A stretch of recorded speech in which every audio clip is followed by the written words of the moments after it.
Here we are at Young's Jewelers in West Linn, Oregon. This is one of my favorite jewelry stores to visit, and the owner, Dean, is fantastic. We're going to interview him today about how he started his business and what his background and origin is all about. There you can see the store hours. This guy's always working.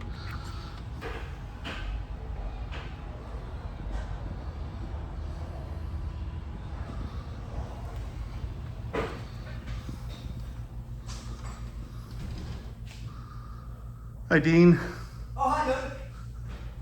How you doing? I'm good. Good to see you. We're here for the very first video. Well, lovely. Well, welcome. Thank you. Yeah. So I'm just showing everyone the lay of the land here. Absolutely. I think on this wall over here is a lot more of like your sterling and custom designs, sterling silver.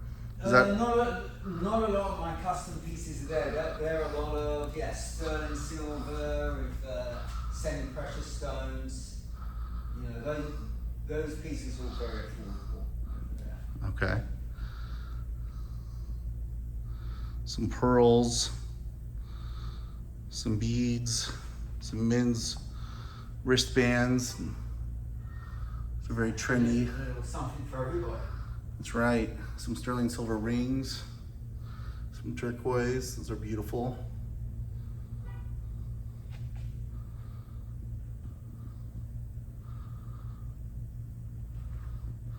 So then you got some more upper end gold pendants and these are necklaces. Higher end pieces. A couple of those pieces, you know, we do consignment as well. So some of those items are actually consignment that we do. Wow. The amount of custom work that's gone into some of these pieces is incredible. Yeah.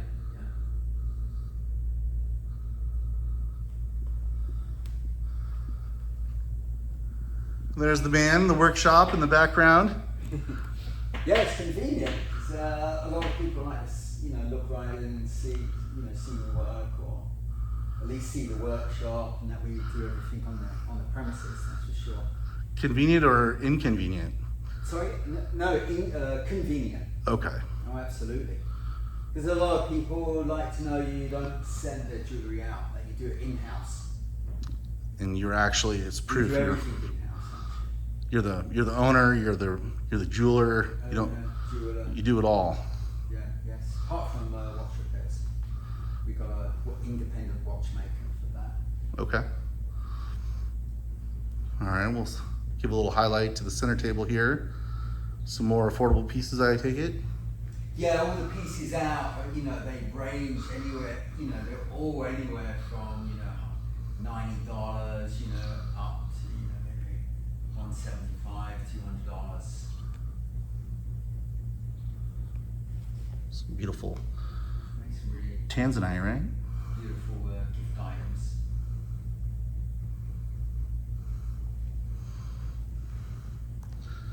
And then I take it more high end in the display cases here. Yeah, a lot of first case. A lot of those are. You can see there are also a lot of silver pieces. Some of them are white gold with precious and semi-precious stones. Little case dedicated to men's jewelry. Yeah, yes, we do a lot of men's wedding bands anyway.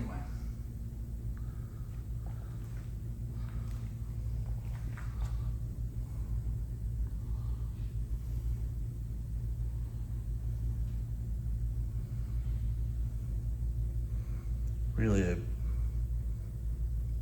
wide variety of beautiful pieces. Yes. I'm not so sure the iPhone 14 Pro is picking up all the illustrious colors.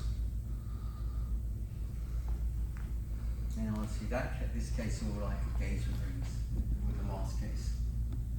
Okay.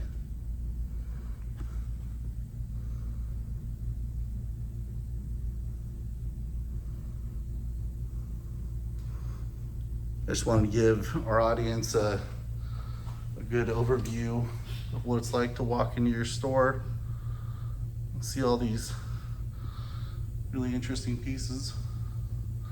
There's the workshop. Everything done here is authentic. Yeah, yes. I'm at the bench most of the time, morning to night. All right, Dean, I'm gonna get It's ready. like I'm always working at the bench. Excuse my fumbling here, everyone. All right. Yeah, my days are long, but it's okay. So you work from what? Well, usually I'm here, I'm here about sometimes 7:30 in the morning to start getting all my jobs out, repairs out, and the things that I've got to do pretty much that day. Because Yeah. I'm up and down a lot as well. Because you have everybody that walks into the store. Yeah, my wife, Sandy, my wife, or me, we got to get up and down, up and down. So my time at the bench is also broken up a lot during the day. So if I get an early start, then I can actually Have more time accomplish to more that day. Seems I'm getting here earlier and earlier. Now I hear a little bit of an accent. Where are you originally from? UK. Yeah, London. London. Born and raised. Wow. But more than half my life, actually most of my adult life now has been in the US. I came here when I was 20, actually. Wow. That's pretty You young. actually spent more time here than you did. More time here, but I haven't lost the accent. More time here than in the UK. Yeah. Yeah. The accent stayed. Yeah. And so you're from London, and your wife is from where? Sandy's born and raised actually in Italy. In Italy. Yeah, so she's an Italian. So we But have. she was also went to American schools. So she came. Okay. She's lived in the States as long as me. She came when she was young too. And what made you decide to come over from London? What made you decide to get into the jewelry business in London in the first place? Well, when I was very young, right? When I was very young, young teenager, I was always good at making things. So when I was at school, I had an opportunity when I was actually 14 in those days they did what was called day release, which meant I could spend 2 days at a college and 3 days at school. So I went to an actual art college when I was 14, and I learned at this art college design work and really old school hand fabrication. So that was when I was 14. And then at the art college, they place you. They find an opportunity for you. And this was free, provided by the. Yeah. Just provided. Okay. It's provided by the guild. There's a jewellery guild. So the art school found me an apprenticeship. So when I was 16, when I left school, I was 16 years old. I did an apprenticeship in the jewellery district in London, Hatton Garden. So this is a big jewellery district. Doesn't get any bigger than that, does it? No. That's the main district for jewellery in London. So I did an apprenticeship when I was 16, 3 years, and it was in the art of hand fabrication work. And I was taught by some of the greatest jewellers, really, of that time in London. Absolutely unbelievable. Yeah. So I stayed with them, and after my apprenticeship there, I worked for a repair company also in the UK.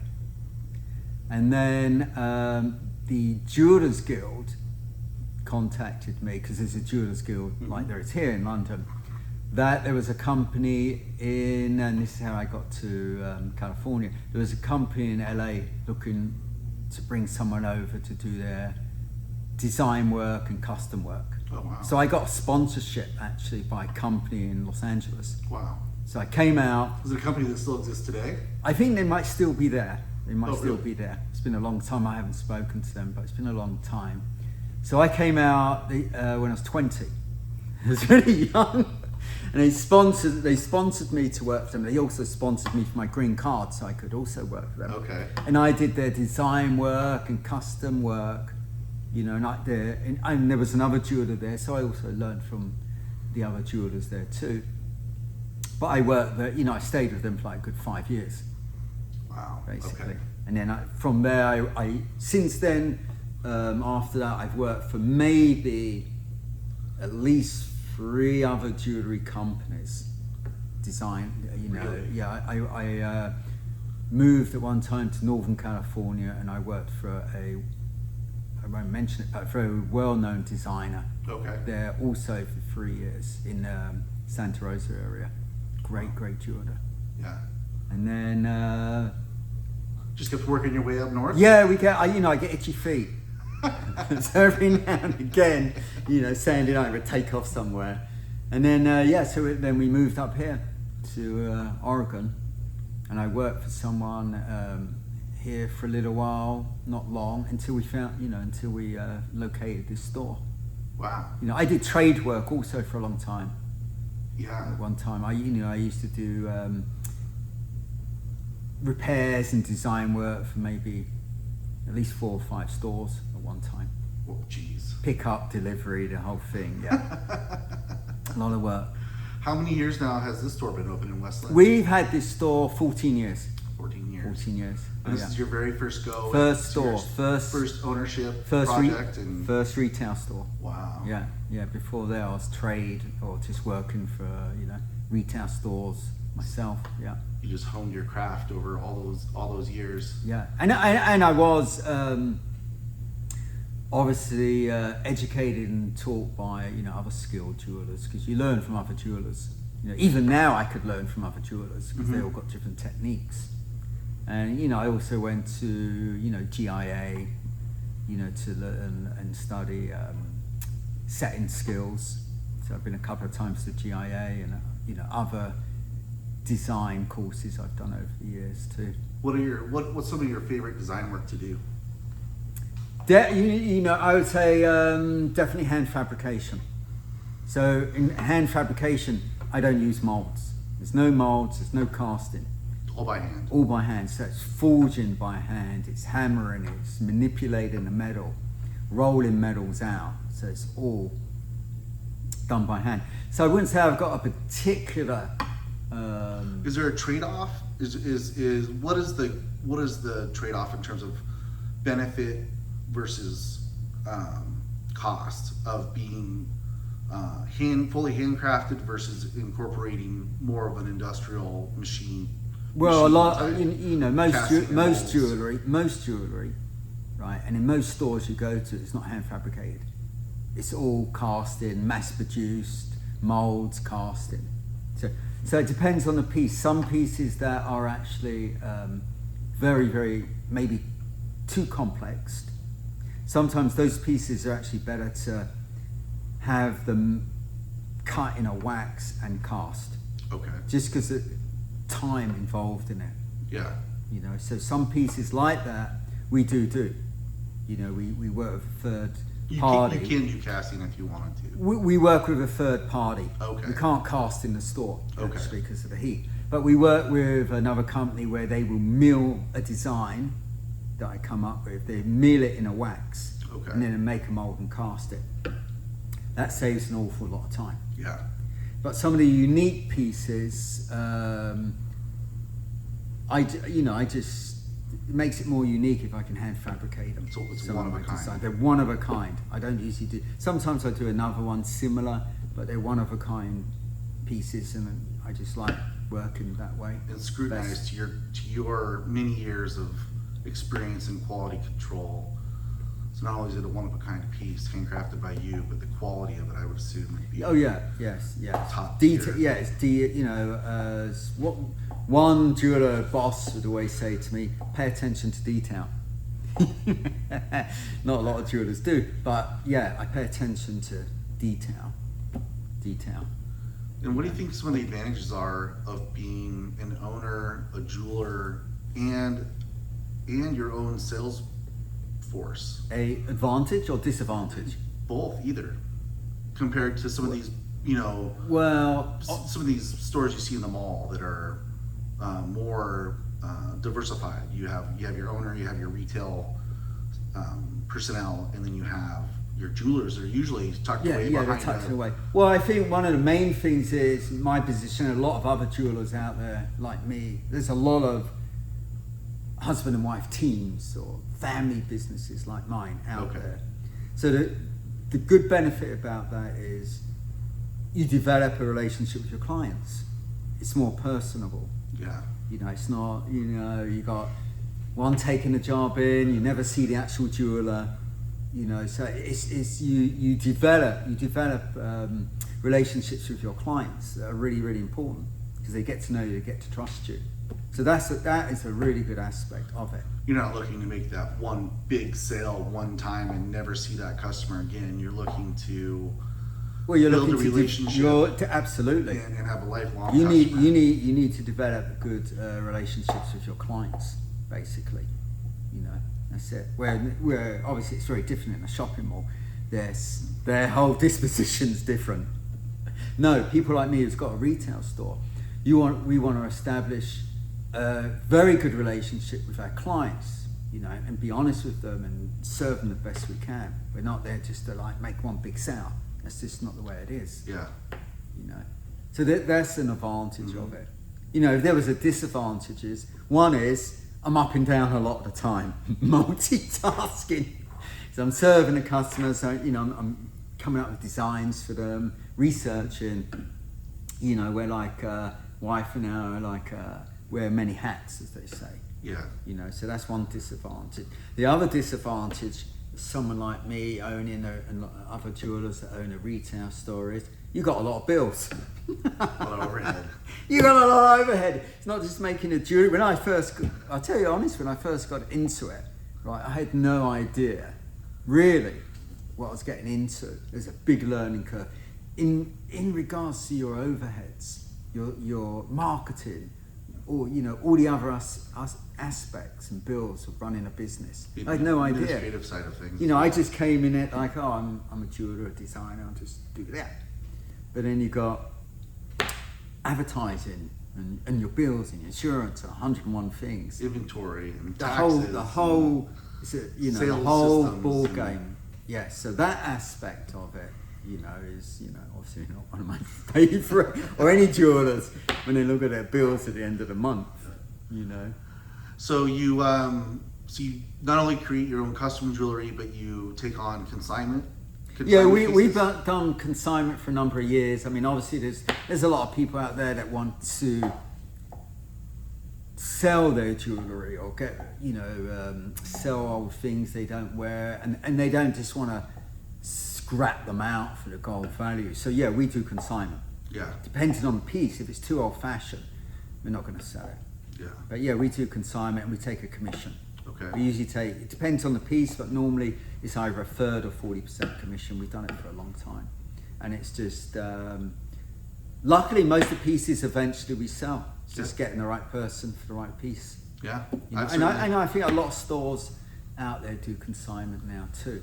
Not every store, but definitely. It seems to make more sense for people that, you know, you can still get a piece of jewelry and a piece of art that a lot of work and time and craftsmanship went into, instead of just melting it down for the value of the metal. Exactly. Or you know, we get clients that come in, they got jewelry, it's personal to them. I'll use their materials, I'll use their gold, I'll use their stones, and redesign something and just charge them for the labour. Yeah. Or modify. So if you had a piece. handed down wedding band or something, Yeah. something of the sort, and you wanted to have like a connection with that going Of course, forward, yeah. you could redesign that into a Oh, new absolutely. wedding band for the next generation. Absolutely. I mean, we get clients like a gentleman not long this week or last week came in, he had a ring from his grandfather, old-fashioned nugget ring. You know, when they were popular in the 80s. He's like, there's no way I'm going to wear that, I'm sure. He wants a wedding band made of it. But it's sentimental, and Yeah. I understand that, of course. So I'm just going to melt all his gold down, that nugget ring down, right, all by hand, and I'll fabricate, you know, for him, you know, just a beautiful wedding band. Yeah. So he's got that. I'll just charge him the labour for it. That's all. Yeah, so save money that way. Oh, absolutely. You know, especially the price of gold now. Yeah, and on that Yeah. on that topic, I was just Yeah. going to ask you that Yeah, question. How does that affect this? I mean, gold went from just under $1,800 a year and a half ago to over nearly $2,500 this year. Yeah, it affects it a lot. Silver's up. Silver's not as much, but Yeah, they're up from.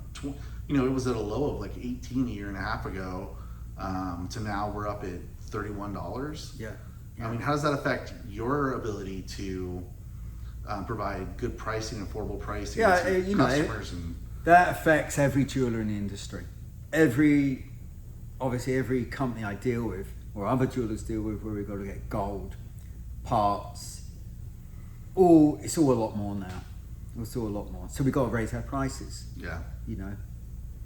And a lot of people, they understand that, but obviously we naturally, lose people along the way because, they can't afford it or they don't want to pay it. Have you seen a lot of? Have you seen that a lot? People Not an awful lot. There's a small percentage that are, oh, we're going to think about it.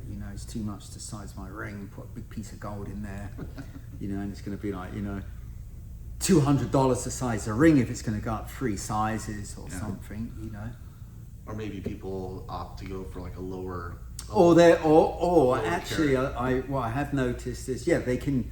Some of our clients, they've got an option now where if you don't want to use 14 karat, 10 karat. Yeah. You can get 10 karat wedding gold bands, you can get 10 karat gold chains. What's the lowest you would go if you were going to do a gold? Well, no, it'd be 10 karat. You wouldn't do 9 karat like they do in overseas? Well, if we were to get a wedding band or if we use casting grain, it's already cast and milled into 10 karat. Okay, gotcha. So there wouldn't be an awful lot in the price between 9 and 10 actually either. Yeah, in the UK it's 9. It's all 9 karat. Right. They don't want to pay much money. So it's 9 karat gold. You definitely wouldn't be able to tell the difference with the naked eye. Well, it's 14 is definitely, if you've got a good eye, you could. From 9 to 10. No, not from 9 to 10, but 10 to 14. 14's a little yellower. It's a little richer, basically. And do you experiment with different kinds of metals to combine with gold? Like, do you use copper? Do you use silver? What are some of the other metals that you use? I have. I've done some of my pieces. I like to work with silver and 18 karat gold, yellow. Okay. Because of the contrast, it's really nice. Yeah. You've got silver, white, then you've got a really rich yellow. So a fair amount of my designs are that combination. Okay. Silver. And then sometimes, not so much copper, rose gold. Rose gold. Yeah. What is rose gold? Well, it is gold, but they add copper to it. Copper, okay. They're adding different alloys, and obviously they're going to add a lot more copper to get that colour. Okay.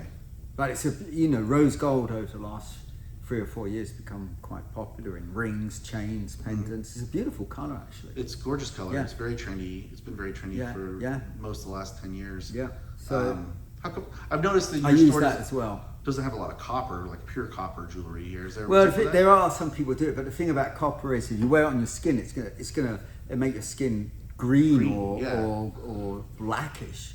It's not the greatest thing, really, to wear really up hard, against really hard you. to clean it off with the copper itself as well. You've got to scrub it. So no, jewelers don't usually make things out of copper unless they're beginners. Maybe he's practicing on copper. When I was a kid, they'd give you in a class, cheap silver or copper to make a ring. Yeah. Basically. Okay. But most jewelers aren't gonna use that. Rose gold. I do really like the color of copper, like pure shiny copper when it's been polished. When you polish it. Yeah. But is there any way you could make copper jewelry where you didn't have that side effect? Well, you could lay. I've done it too. You'd have to layer on another metal. So if you put it on silver, or if you lay it on gold, then it's not going to be wrapped. It's not going to hit your skin the same way. Okay. Yeah, I thought you were. I thought we were after hours here. I am after hours. Hello, you. Sandy. Hello. I don't know if that was Sandy or not. Clyde. I told Sandy I was going to call her at 7. She messed up my video. That's right. We you can cut it out, right? Yeah. Well, we got your nice. Your wristband in the shot there. So yeah. Yeah. These are one of the things I sell. I didn't make this though. You didn't make that, and this is a piece that that you sold me on consignment not that long ago. Yeah. It's lovely. Hematite. Hematite. Yeah. Hematite. And what is that's It's, 14 karat or? Yeah, it's 14 karat Roman head. Yeah, that's pretty awesome. That is actually carved, hand carved, that Roman head. It's a nice piece though. Hematite's a nice stone. It's heavy. Yeah. It's got some real weight to it. It's that's awesome. why I really like It's that stone. my favorite ring right it's now. got good weight to it too. I'm glad. Oh, excuse me, everyone. Here I go, wobbling the camera again. I'm gonna have to get a better system for that. Well, we're sitting here at 25 minutes. So 25 minutes into it. I told you that first question was going to take a long time. yeah, well, just walking through your store took about 5 minutes. Yeah. It's good anyway. Yeah, well, we'll wrap that up. Is there any other thoughts final concluding thoughts you want to share about your journey as a jeweler, and any thoughts on jewelry, on current trends? Do you think any thoughts on the current political system? I don't know, whatever you want to talk about. Yeah. Well, trends are always changing a little bit, and a big part of it is actual social media. You got especially a younger generation. They look on there a lot and they see, some sort of design or ring, and then right, that's it. And all of a sudden, you get a lot of the younger generation that want that particular design or that style of ring. So trends do change. Like halo rings, a number of years back, a few years back, very, very popular. Every young woman wanted a halo ring pretty much. And now it's not the trend. I haven't sold a halo ring for a long time. White gold was really big with women. Yeah, white gold is in the big now. early Rose 2000s. gold. We do a lot of rose gold. We do a lot of, I do a lot of single stone rings. Simplicity, or a stone on each side, not so much halo. A narrower bands. They like small bands. So the trends do change a little bit. Do you try to keep up with what's going on in the current events? Or Well, do you just... no, I do, because we get a lot of clients coming in and they're looking for an engagement ring. Most of them already have done some research. They already have an idea in their mind of what they want. Mm-hmm. So I'm going to work with them with that style, Okay. that trend, or whatever it is for them. Yeah, and you can research it online. Yeah, I research it with our vendors or my platform I have with a lot of my designs on there, and then we work that way. Right on. But You not only buy for consignment, or you sell goods on consignment, do you also buy gold or scrap jewelry? a lot of the time we do. A lot of the time, what happens is if I do a custom design, some of our clients, if they have old gold and they don't want it, then it offsets the cost. If I came in here, We pay pretty much what the market scrap price is of gold. Mm-hmm. And then we just if we're not going to use it for their piece, Okay. we reuse it ourselves. We melt it and use it for size and stocks and all sorts of things like that. So if I brought in, like an American Eagle 1 ounce coin that was 0.9999 purity Sure, gold, sure. so 24 carats basically, and I said, can you make this into like a giant ring for me? Is that something you could do? Oh, for sure, I could. Yeah, yes. You wouldn't make me buy the gold from you if I had No, to if you wanted to buy- use that particular gold or that coin, then I would do that. So that's the Yes. flexibility that you have as but an owner. the other hand is if someone came in with say they came in with some old rings and they said, okay, I want to make a ring, and that ring had to be cast, then I would have to use new gold, Right, and we'd pay them credit for the old gold, right. because the new gold, Yes. you can't, if you try and remelt old gold, if you mix it with fresh gold, it can actually ruin your gold. It can make Really? it brittle. It could be all sort of problems. Interesting. So for casting, a lot of casting companies, they're going to use casting grain. They're going to use new gold. Now, if I have to hand fabricate the piece, I melt it here. I can do it myself. If I hand fabricate it, I can use old gold. And I because you have the knowledge of how to do that. I have the knowledge of how to do it and the get the purity. equipment. and the tools and equipment and the ingots to melt it.